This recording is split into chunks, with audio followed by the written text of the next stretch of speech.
Excuse me, good morning, good afternoon, good evening from wherever you're watching me from. This is Sam Ongoro. Kindly subscribe, share, and like my YouTube channel. My YouTube name, it is Sam Ongoro. Now, today I want to talk about something that all married women should pay attention to. If any woman who is in a relationship wants to keep the man in her life, if you are a married woman, you want to keep your husband for yourself, or if you are in a serious relationship and you want to keep your man, these are some of the things that I will advise you to pay much attention to it. Number one, never should you, by all means whatsoever, never raise your voice for any reason to your husband. It is a sign of disrespect. Never should you raise your voice, whatever it is, whatever the circumstances, whatever the situation, to your husband. Lower your tone of voice.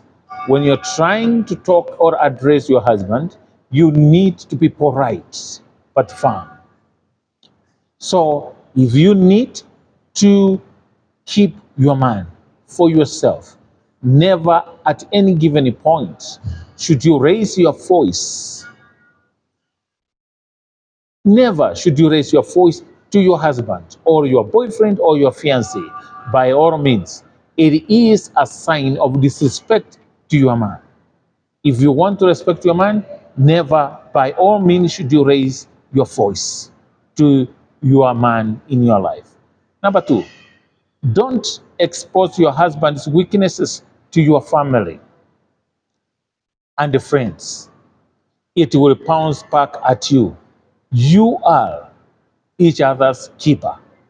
Yani, usiende unaongea ile weakness ya mwenzako or your husband kwa marafiki ama kwa familia yako ama kwa your relatives. Uzituputu kupeleka shortcomings za your husband, alafu unazipeleka kwa familia, relatives, or even your friends. It will bounce back on you. It will bounce back on you, because at some point it will get to a point where you as a wife will forgive your boyfriend, your husband, but your family, relatives, and friends will not forgive him. And remember, some people, they're not all for you. You're giving them something to gossip or talk about. They will start by mouthing you to their friends, because every best friend has a best friend somewhere. So they will start discussing about you. Now when they start gossiping about you, utaanza kukasirika. So usipeleke shortcomings, weaknesses sa bwana yako kwa kila mtu. Oh, bwana yangu si mzuri kwa kitanda. Oh, bwana yangu anangorota kama simba. Oh, bwana yangu haogangi. Oh, bwana yangu kuranga kama giratoni. You know, everybody has a weakness. We are not perfect beings. We all have shortcomings. Imagine you washing your dirty linen in front of your relatives, family, and friends. Ladies, kuna wanawake wako na midomo. Punguza midomo ili uchunge ndoa yako. Punguza midomo so that ulinde ndoa yako. Ndoa ni ya watu wawili. So ukipeleka zile shortcomings za your husband to your family, which means you are one thing, hata wewe ujaachwa nyuma, unachipeleka. So kuwa mwanamke mwerefu, funika huchi wa bwana yako. Hiyo tu. That was number two. Don't expose your husband's weaknesses to your family and friends. It will bounce back at you. You are each other's keeper. Be your husband's keeper. You are each other's keeper. Bear that in mind. That guy is your husband. It's not a family husband. It's not a relative husband. It's not your friend's husband. He is husband to you and you alone. If there is any issue that you guys need to discuss about, talk to each other respectfully, politely and humbly, and it will work. But when you start exposing your partner's weaknesses to your family and friends, you are about to lose it. Imagine those guys don't know your husband. This relationship is for you. Hii urafiki, hii relationship ni yako, sio ya family, sio ya relatives, sio ya friends, ni yako. Sasa wao, they will judge your husband based on what you tell them, not what they know. So be very, very, very careful, especially when you're exposing your weaknesses to your relatives and friends. They will start looking or finding an alternative for you. And yet you find out that hata hao relatives wanakutafutia mtu, wao pia hawamjui kama husband ama wife. They don't know that person they're connecting you with as a husband. They know as a friend.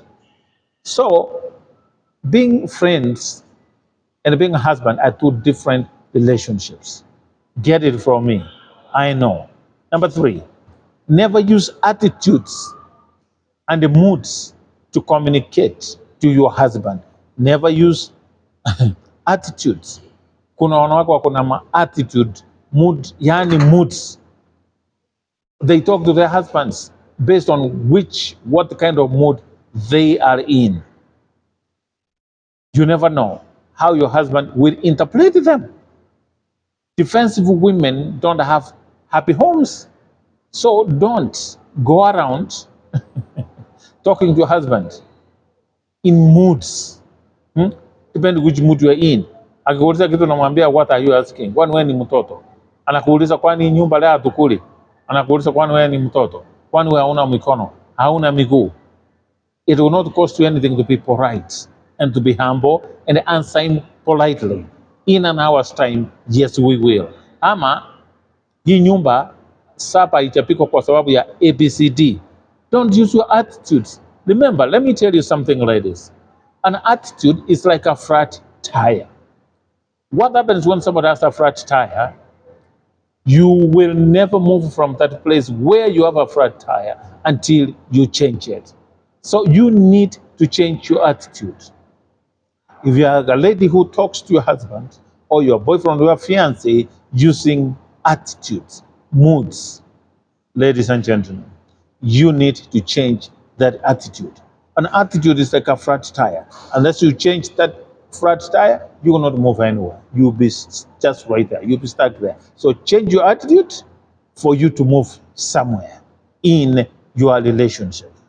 Number 4, never compare your husband to other men. Usikombee bwana yako. Don't compare your husband to other men that you have had either one encounter, one night stand, or your exes, the people that you've gone out with before. Never compare your husband to other men. You have no idea what their life is all about. If you attack his ego, his love for you will diminish. If you want your love to diminish in your man, start comparing your men with other men. For you don't know what their life has been, what they have been through. So never at any given point should you compare your man or your husband with the other men. Usikombe bwana yako ama your boyfriend to wale wanaume maybe ulienda nao one night, ama wale mlikutana kwa club, you ended up, knocking, or your first love.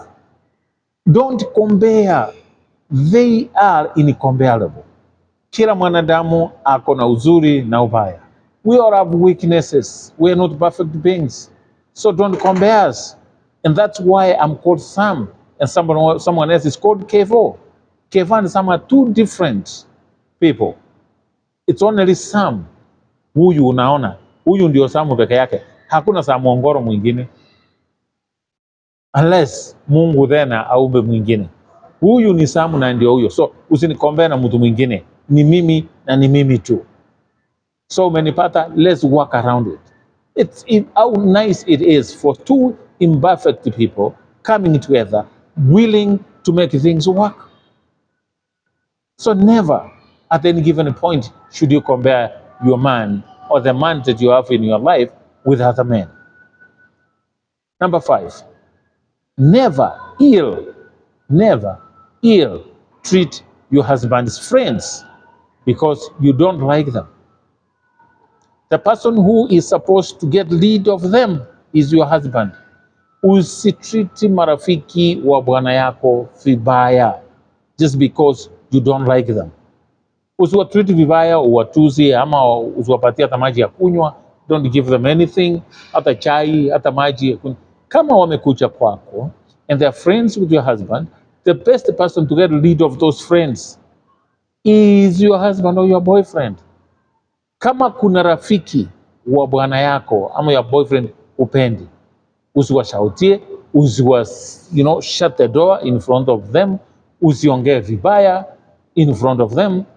The only person who can get lead of those friends of his ni bwana yako peke yake, ndio atawatoa. Lakini wewe mwambie, explain to him why you hate them or why you don't like them. Maybe they're bad influence. Just explain to them. Explain to your husband so he can get lead of them. The only person to get lead of them, it is him, not you as a lady of the home. If they come home, treat them with respect and accord them the respect that they deserve. After all, they are human beings. We need to respect human beings. Lazima tukue na utu na tuheshimiane. Watreat na heshima until bwana yako gets lead of them. So don't take the law into your hands and start treating them so badly. Believe me, you, my sister. Because you don't like them, don't treat them badly. Explain to your man. Tell him I don't like so and so for ABCD, so I don't want them to come to my house. Simple and clear. Explain to him politely but firm. Number 6, never forget that your husband married you, not your maid or anyone else. Do your duties as a woman of the home. Sometimes I look at women, they keep complaining. Ladies, make it so difficult for any man in your life to live without you. Make it so difficult. Never forget that your husband married you. The house managers, there's no way they can replace you. Do your duties as a wife. Serve your husband. Cook for your husband. If your husband comes from work, greet him with a lot of respect and humble.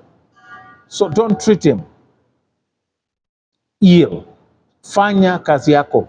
Usipatie wasichana wa nyumba wachukue nini yako. Usituputu in whatever the case. So if your man is there, treat him with respect. Mupikie, mpatie chakula. Si akikwambia, socks zangu ziko wapi? Then unaanza kumwambia, kwani wewe ni mtoto? Kwani wewe hujui socks zako ziko wapi? So unaanza kumwambia socks zako kwani hujui ziko wapi? Make it so hard is confuse your husband. Ili asijue hata socks kwa nyumba ziko wapi, asijue hata innerwear zinawekwa wapi, hata let your man not even know the way to the kitchen. Asijue jikoni iko wapi. Make it hard for him so that this guy, he cannot get rid of you. Ili ajue you are an asset. Cook for your husband good meals. Serve him, treat him with respect. Akikuja hata socks mutolee mkoti akienda kuoga. When your husband goes to take a shower in the morning, akienda kuoga, wewe muprepare nguo zake, mupigie pasi, mweke kwa kitanda, akitoka kwa bafu, apate kuna nguo anafaa. Lakini sasa wewe ni yeye anajua socks iko wapi, kitchen iko wapi, maji iko wapi, chakula iko wapi, anajipikia, anakula kila kitu. Why does he keep you as a wife? Why? Confuse your man so that when he even calls you, akikuja nyumbani baba, hata nakuuliza socks iko wapi, kiatu iko wapi, hajui na ni yeti ni kwake. Wewe mwanaume, to get rid of you is not his, my sister. He is yours for keeps. But sasa wewe uko kwa nyumba, akikuuliza unasema House girl ndiye anatandika kitanda. House girl kama we pea baba nani maji. We sokisi yake mupatie. Chakula mupatie. Hii chakula leo umeweka chumvi. Hata akikuomba hata kahawa peke yake ujui kupika, hujawahi pikia bwana yako hata kahawa. So then you start saying you are a wife. How? Yeye ndiye anaenda kazi, akuje nyumbani ajipikie, afanye everything. Then so wewe uko wife aje sasa? Why are you in that guy's life? He married you as an helper. Are you really helping him, or you are destroying him? Or he is your houseboy? So never should you delegate your duties, your responsibility as a housewife to your house girls, to your chefs, or to anyone for that matter. Do your duties, ladies. Do your duties. Number 7, never assign anyone to give attention to your husband. People may do everything else, but your husband is your own responsibility. Don't assign anyone to give attention to your husband, to your man. Should it be your sister, your cousin, your letter to your friends? Never. Your husband is your own responsibility.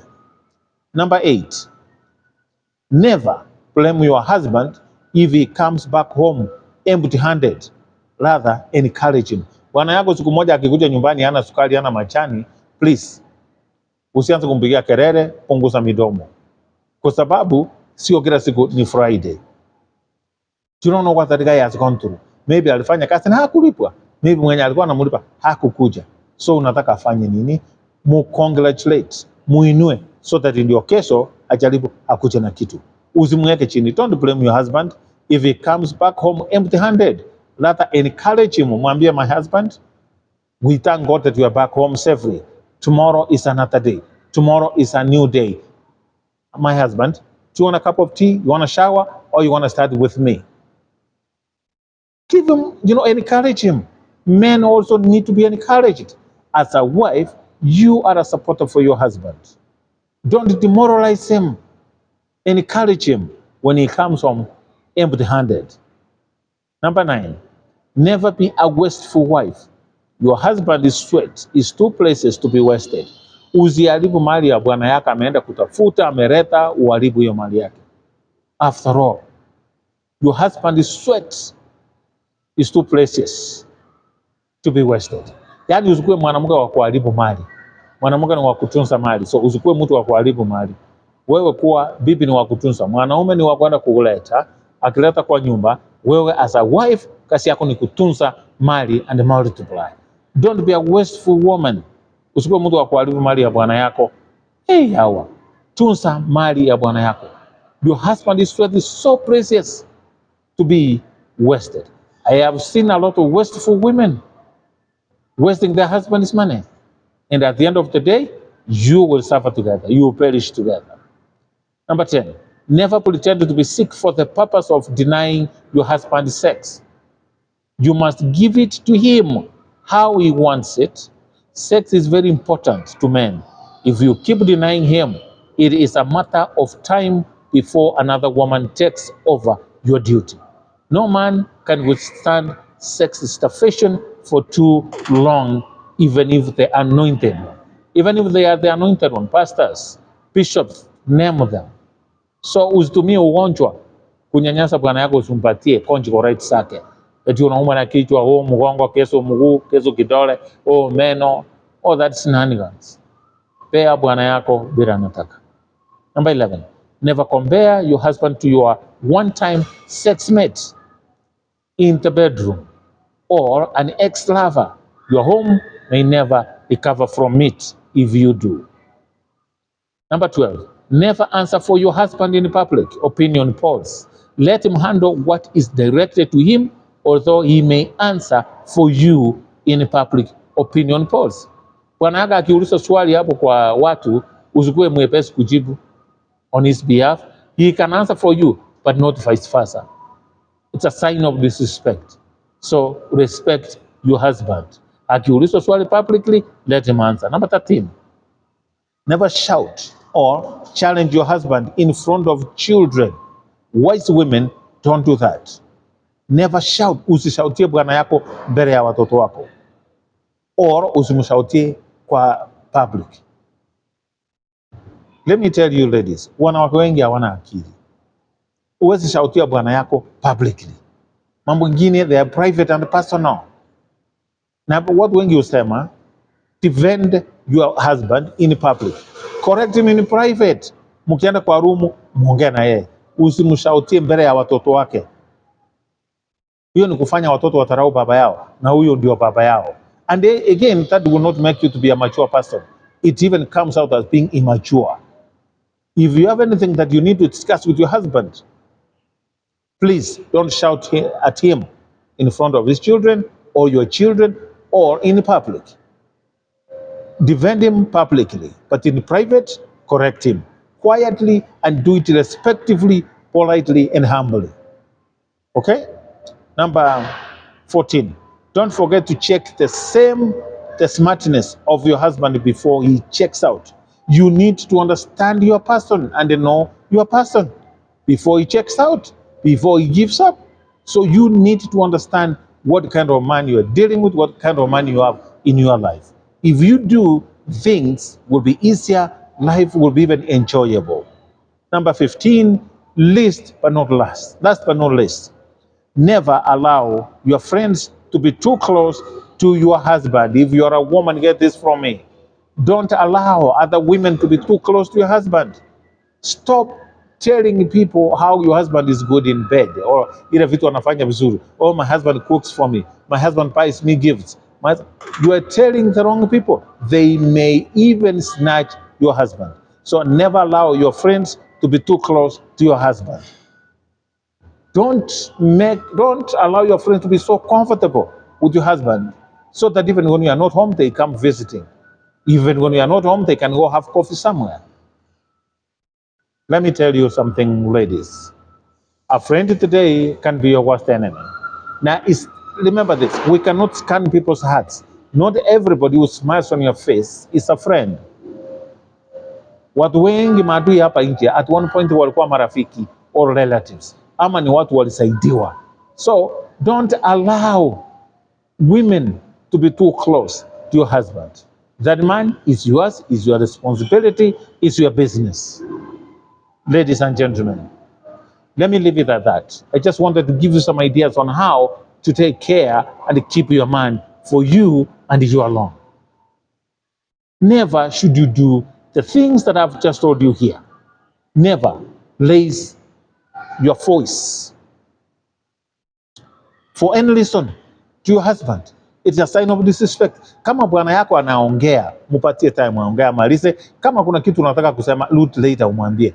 Lakini bwana yako hawezi ongea, una interject, unamkata katikati, unaanza kumwambia, oh, you know what? Oh, we can't do this, we can't do. No.